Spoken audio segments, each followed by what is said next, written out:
I'm James R. Willis. I was born in Louisville, Kentucky. I had three brothers and sisters. Fortunately for us, I suspect my sister, my oldest sister, lived to be 85. My brother died at 94.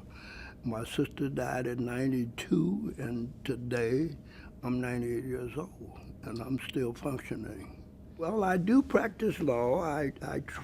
Don't try many cases. I try not to, but I do a lot of writing. I think I'm pretty good at it. And I have several cases of importance that are currently pending, some of which I know for sure I'm definitely going to win.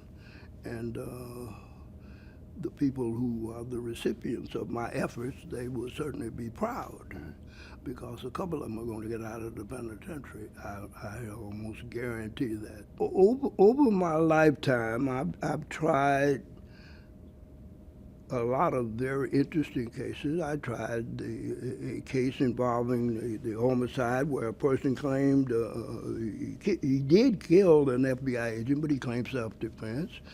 I represented Licavoli in the Danny Green murder case. I represented Shonda Burns when he was considered public enemy number one. I got one of his convictions reversed and got him out of the federal penitentiary. That I take is an honor. I've argued in the United States Supreme Court personally 4 cases. I won three of them. I won 3 of them, but in all, I've had about 6 cases that certiorari has been granted. I take those things to be honors. I did go to Western Reserve Law School, and at one time I was the national president of the National Association of Criminal Defense Lawyers. I was the first black president elected to that organization, and incidentally, they have a black president now.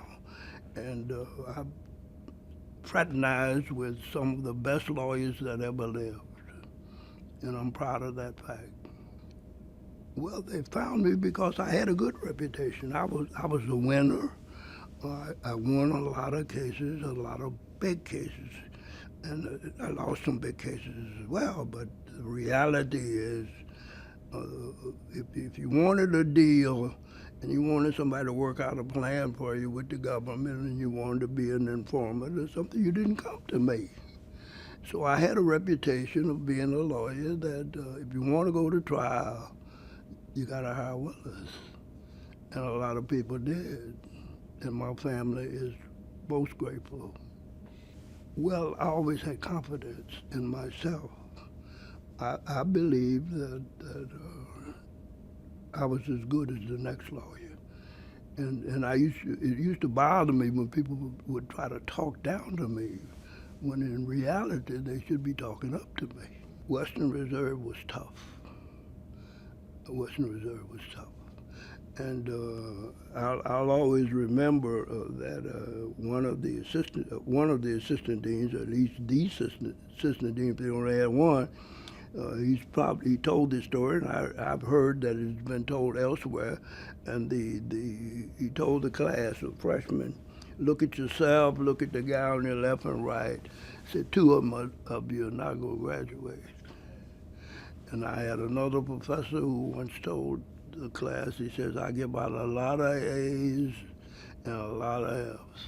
He says, so far as I'm concerned, there are too many lawyers out there now. You either know it or you don't know it.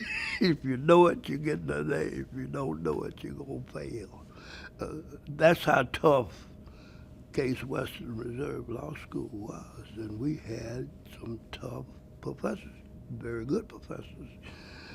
I had one in particular, Oliver Schroeder. He challenged me every day. I used to think he didn't like me. And then he pulled me off to the side and he told me, he said, you know why I pick on you? I said, I have absolutely no idea. He said, you can do better. That's what he told me. He said, you can do better. and I tried. I think he stimulated me. I knew I wanted to be a lawyer when I was a kid. There have been lawyers in my family since 1920. At one time, I would say about 10 years ago, maybe, could be a little 12 maybe, I'm not sure when my brother-in-law died, but there were 9 lawyers in the family. I had a brother-in-law who was a lawyer. I had a son-in-law who was a lawyer. I had 2 daughters who were lawyers. I had 2 cousins who were lawyers, and I hope I haven't missed anybody. And then there was me. There were 9 lawyers in the family at one time, and they all were good. I wanted to go. I knew where I wanted to go, and it's really interesting when I think about it. When I got to Charleston, West Virginia, to go to law school, I came in about 11 o'clock at night, so I had to find me somewhere to sleep. And I was looking for somewhere to eat, and I saw a guy, and I asked him where to eat, and he said, "You go down here and you turn left, blah, blah, blah, blah." Then when I got to the campus the next day, he's the first guy I saw. And we became very good friends. And interestingly enough, we graduated together. He became a full professor at Columbia School of Business. They named a chair after him.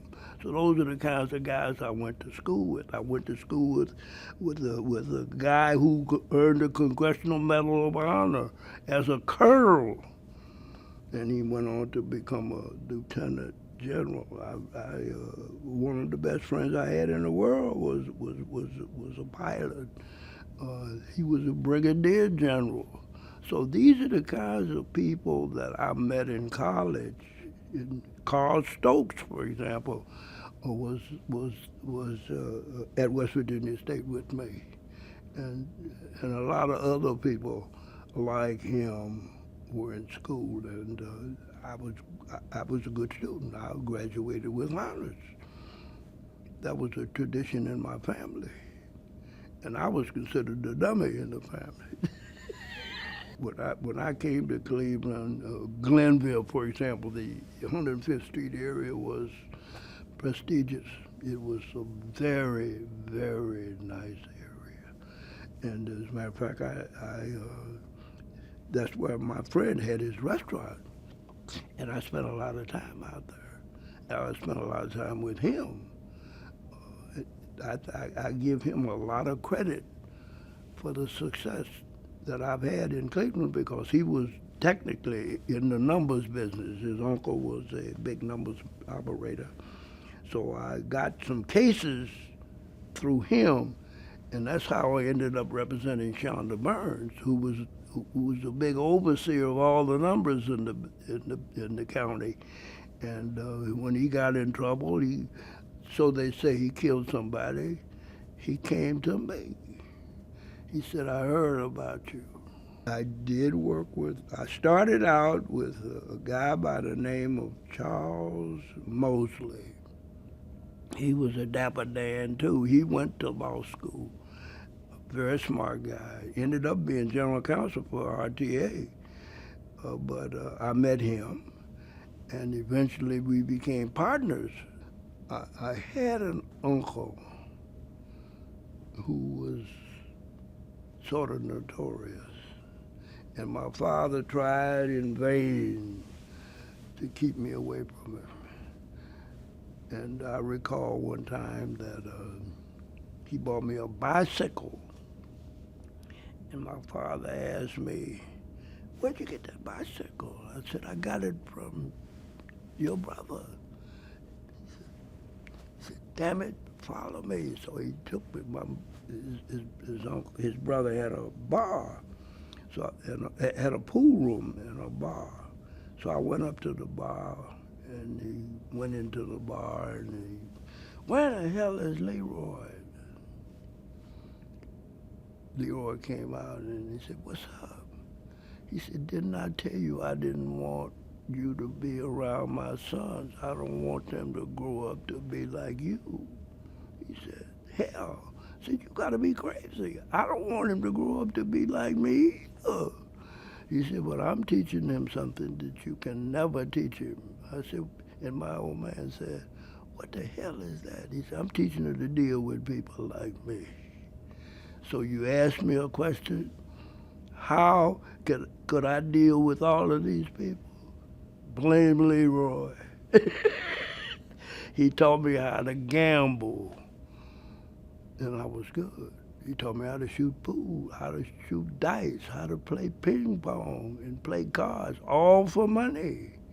All for money. I was a gambler at Western Reserve University with those amateurs.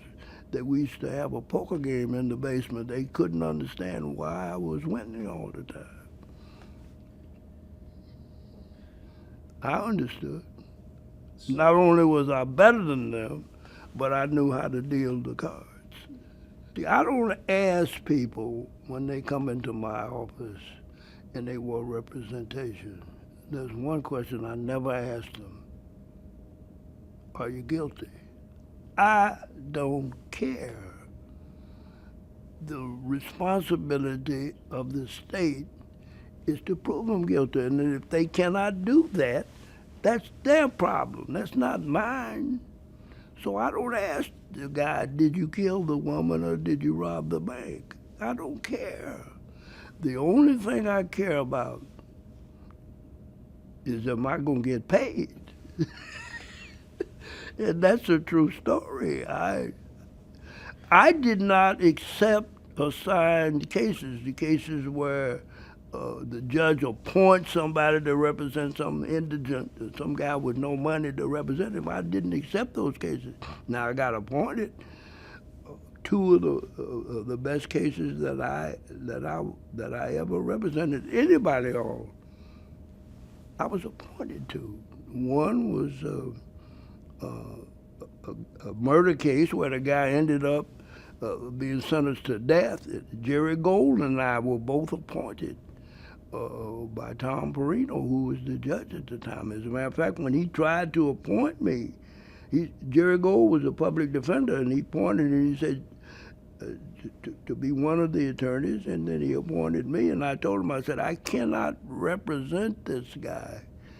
I said, because his sister, the name, and somebody told me that was his sister. Said, you know this guy? He said, his sister was in college with you. I said, I can't represent him. And as a matter of fact, she called me and said, how can you represent somebody who killed my brother? And my wife, who had gone to West Virginia State too, and that's where he had graduated. He was ROTC captain. But he'd gotten injured, and I guess it was Korea, and lost his leg or something like that. But he'd gotten killed by this guy. And so she told me, she said, you can't represent that guy. He's your frat brother. I said, how you know that? He said, he was at school with me. So, but the judge told me to represent him, and I took that case. But there are a lot of lawyers who thrive on taking appointed cases. I didn't take them. William Beck, it was a search and seizure case. They had just decided Map versus Ohio, maybe 3 or 4 years before, which was an illegal search case that came out of Cleveland. And an arrest of Dowry Map and Virgil Ogletree, this client I was telling you about, happened to be on the premises, and because it was a numbers raid, and she was supposedly one of his employees, but they found some obscenity there, so they charged her, and she was represented by Al Kearns, and they filed a motion claiming the search was illegal, and then Bernie Berkman, who was also at Case Western Reserve with us. He was involved in the motion claiming the search was illegal, and the Supreme Court agreed with him. Then about 4 years later, another numbers case was William Beck, and they had arrested him and found some numbers paraphernalia and money and other items. I suspect I can't remember everything. And that was an illegal search issue that I raised, and the Supreme Court decided to hear that case, and I argued it to the Supreme Court, and I won it. And then there was another case involving Jefferson Doyle and a guy by the name of Woods, and that's an interesting case. It was tried in Tuscarawas. It was two cases, two people, separate trials in Tuscarawas County in New Philadelphia. And I'll always remember that I asked the jury, as we were impaneling, I said, is there anybody in this jury box, potential jury, that doesn't know at least one other person that's also in this box? And nobody stuck up their hands. And then another guy said, well, maybe this works. I don't know anybody in this box, but I did know the prosecutor's father when he was the prosecutor. So I thought that was funny. So I asked him, I said, so what you're telling me is that me and my client are the only strangers in the courtroom? And we lost that case. And we got to the Supreme Court, and I won it. And they joined it with another case that I had also lost in Tuscarawas County. So the two cases were tried together in the Supreme. They were tried separately in Tuscarawas County, but at the Supreme Court level, they were consolidated, and we argued them together, and we won that case. That was a case where they had improperly questioned my clients. It was a sort of search and seizure case, but it wasn't an authentic search and seizure case because they had indicated that they wanted to talk to a lawyer, and the police acted like police. They denied them that right. But the reality is the Supreme Court reversed that case. And then the very next case was 5-4 against me. And then the other case, and I had two cases on the Supreme Court docket that were going to be argued 2 weeks apart. So I didn't think I could get ready in 2 weeks, because when I am planning to argue a case in the United States Supreme Court, I go into hiding. I don't let anybody bother me. I read everything that's possible that might influence my case. And I have one of my major experiences, remembrances that I get when I think about the Supreme Court. I was arguing a case that I lost 5-4. George Sadd had argued from Cleveland, had argued for the county prosecutor's office, and this was a murder case involving a woman. Her name was Earlene Martin. And while arguing, I had said that the right of self-defense, and it was a self-defense case, is as old as man himself, and that so far as I'm concerned, the Constitution talks about it indirectly because it says we have in its preamble the right to the pursuit of happiness. And if how are you going to pursue happiness if you can't defend yourself? So I was interrupted by Justice Stevens, who told me, he said, Mr. Willis, I read that argument in your brief, and I can't find any support for it in all the cases. I had my people trying to look back through all the cases to see if there's any any support for that argument.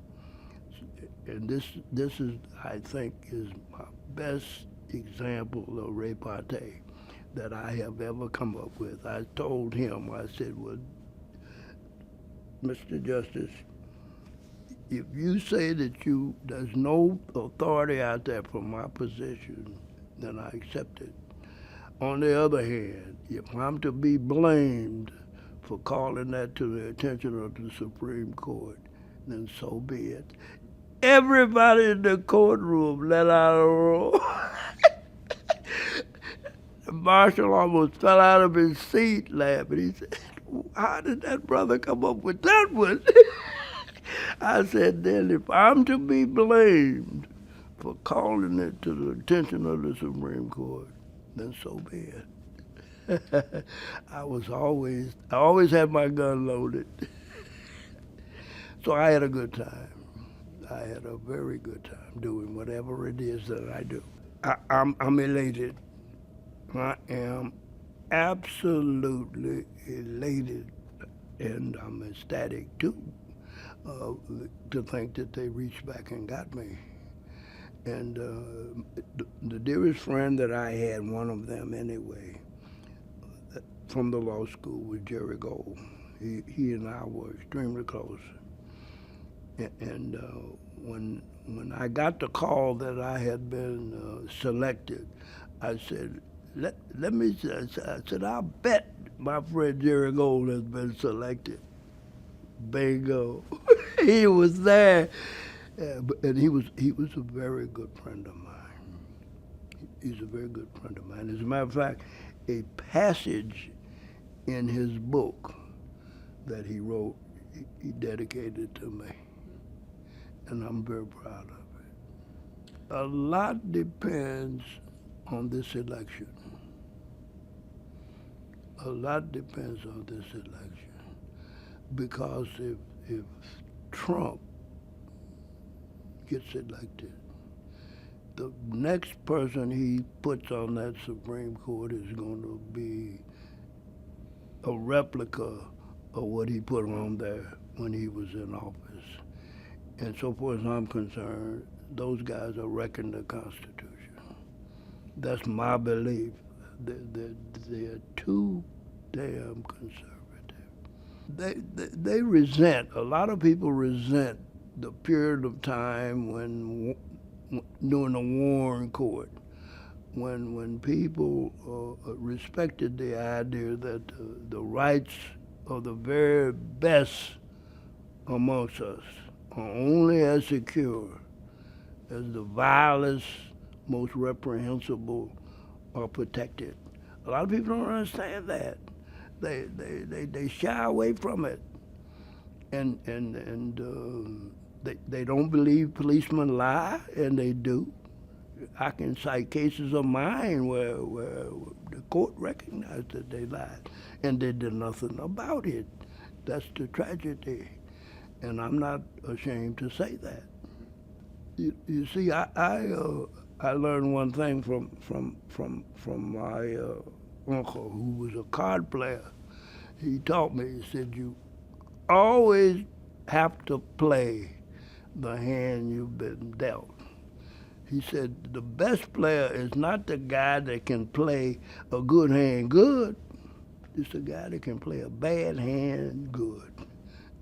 And he said, I'm teaching you how to play a bad hand. And we have been dealt a bad hand. I'm living in Louisville, Kentucky, which was not as segregated as Mississippi and Alabama, but it was nonetheless segregated.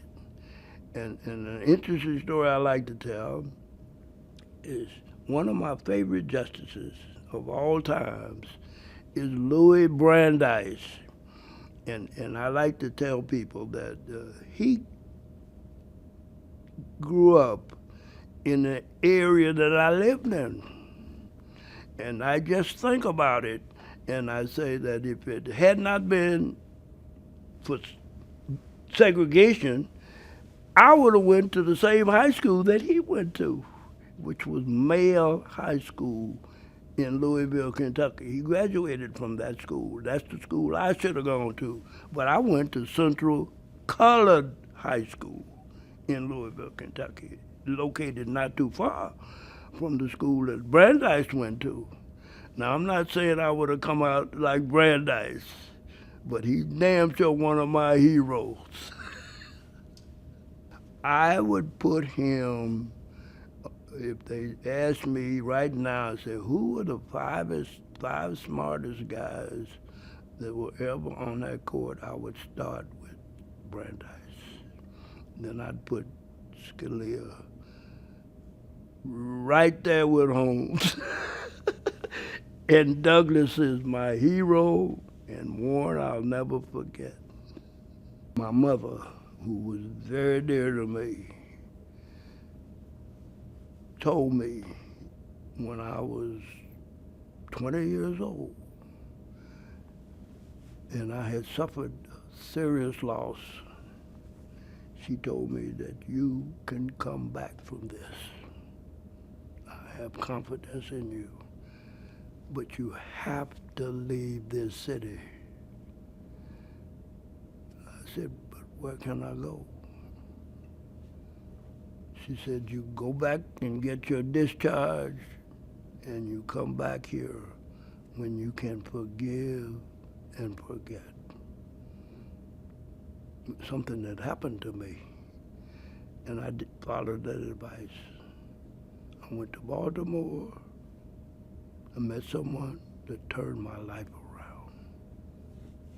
So I regard that as the highlight of my life.